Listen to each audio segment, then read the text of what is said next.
তুর্কির একজন খেলোয়াড়কে Mohun Bagan team management তারা নতুন মরশুমের জন্য টার্গেট করে রেখেছে।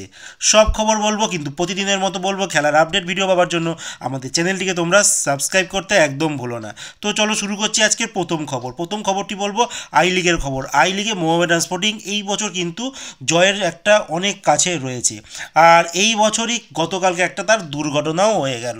মোহামেডান স্পোর্টিং এখনও অবধি আই লিগে একটি ম্যাচও হারেনি, কিন্তু গতকালকে কল্যাণী স্টেডিয়ামে রিয়াল কাশ্মীরের সঙ্গে তারা মুখোমুখি হয়েছিল, আর যেই ম্যাচে মোহামেডান স্পোর্টিং টিম তারা 3-0 গোলের ব্যবধানে রিয়াল কাশ্মীরের কাছে হেরে যায়।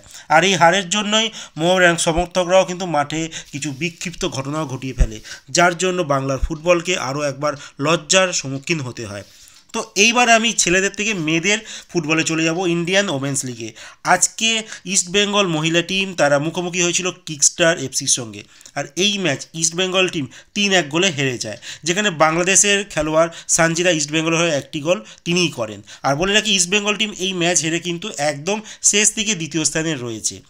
আর এরপরে বলবো ভারতীয় ন্যাশনাল টিমের কথা। তো ভারতীয় ন্যাশনাল টিম তারা তুর্কিশ কাপ খেলতে যাবে, আর তার আগেই একটা আপডেট দিয়ে দিই। গতকালকে বাংলাদেশ আন্ডার-19 টিম মানে আন্ডার-19 ওমেন্স সাব কাপে মুখোমুখি হয়েছিল ভারত আর বাংলাদেশের মাটিতে। আর সেই ম্যাচে একদম অন্তিম মুহূর্তে বাংলাদেশের একমাত্র করা গোলে ভারতীয় টিম বাংলাদেশের মহিলা টিমের কাছে কিন্তু হেরে যায়। এরপর আমাদের জাতীয় দল মানে মহিলা ফুটবল টিমের জাতীয় দল তারা তুর্কিশ কাপ খেলতে যাবে তুর্কিতে, আর সেখানে 4খানা টিম পার্টিসিপেট করতে চলেছে। ভারত ছাড়াও রয়েছে হংকং, যাদের র্যাঙ্কিং আছে 79, এস্তোনিয়ার যার র্যাঙ্কিং 98, আর কসোভো 100। এখানে সর্বোচ্চ র্যাঙ্কিং ভারত, যাদের র্যাঙ্ক 65।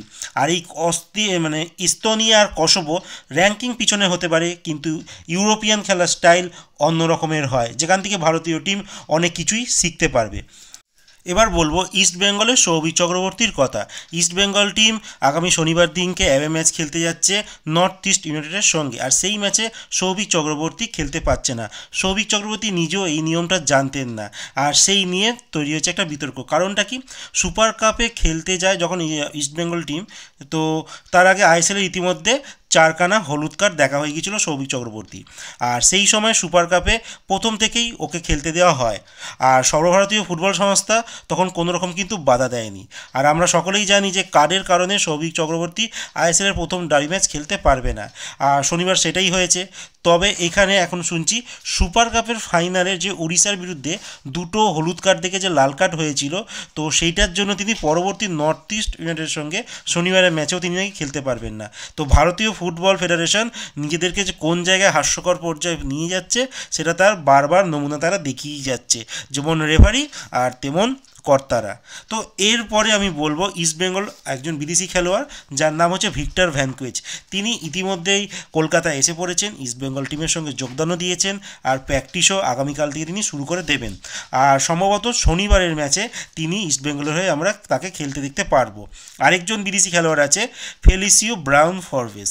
তো এই খেলোয়াড়টি আসছে বৃহস্পতিবার দিনকে। তো তারপরে ইস্টবেঙ্গলের সঙ্গে কিন্তু যে শনিবারের খেলায় তিনি ইস্টবেঙ্গল জার্সি পরে খেলতে পারবে কিনা সেটা নিয়ে কিন্তু একটা সংশয় থেকে যাচ্ছে।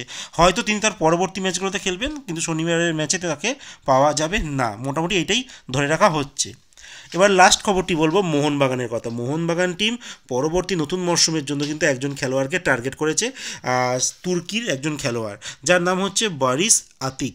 এই প্লেয়ারটির বয়স 29 বছর, অ্যাটাকিং মিডফিল্ডার পজিশনে খেলেন, হাইট 5 ফুট 7 ইঞ্চি, আর তিনি তুর্কির বয়সভিত্তিক দলেও খেলেছেন। আর বর্তমানে তিনি খেলেন জার্মানির সেকেন্ড ডিভিশন মানে বুন্দেসলিগা যে সেকেন্ড ডিভিশন হয়, তো সেখানে এফসি ম্যাগদেবার্গ একটা টিম আছে, তো সেখানে তিনি খেলেন। আর এই বুন্দেসলিগার কিন্তু সেকেন্ড ডিভিশন কতটা স্ট্রং সেটা আমরা কিছুদিন আগে এফসি এশিয়ান কাপে অস্ট্রেলিয়ার সঙ্গে ম্যাচ খেলেছিলাম, আর ইন্ডিয়ার বিরুদ্ধে যেই খেলোয়াড়টি গোল করেছিলেন জ্যাকসন এরভাইন, এই খেলোয়াড়টি কিন্তু এই বুন্দেসলিগা 2 মানে সেকেন্ড ডিভিশন বুন্দেসলিগাতে টিমের একটি টিমে খেলে। এছাড়াও জাপানের জাতীয় দলেরও কিন্তু একজন খেলোয়াড় এই মানে সেকেন্ড ডিভিশন বুন্দেসলিগার দলেও কিন্তু খেলে। তাহলে বুঝতেই পারছো কেমন। আর এটা বলে রাখি, এটা কোনো কনফার্ম নিউজ নয়, এটা শুধু রুমার, এখনও অবধি কোনো কনফার্ম নয়, রুমারই ধরে রাখতে পারো। যদি কনফার্ম হয় সে আপডেট আসলে আমি তোমাদের জানিয়ে দেবো।